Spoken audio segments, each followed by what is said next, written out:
来看这个台南生活美学馆，甲南部32间的学校来合作，辅导14组艺术团进入到学校来推动着文化体验。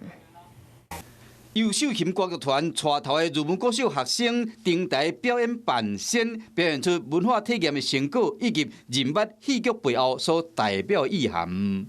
扮仙好修，就是要让小朋友更一步去了解传统戏曲，要让小朋友知影这个歌戏的水。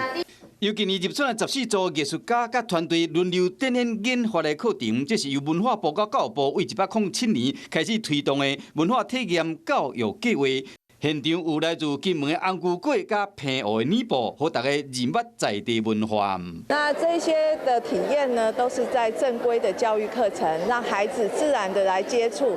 来自高雄的剧团利用光影戏红配合故事的剧情，和学生学习操作戏红加讲台语。我觉得每次的课程里面，在这个文化体验里面，让孩子真的体验到戏剧，体验到台语，体验到我们的这个合作的美感。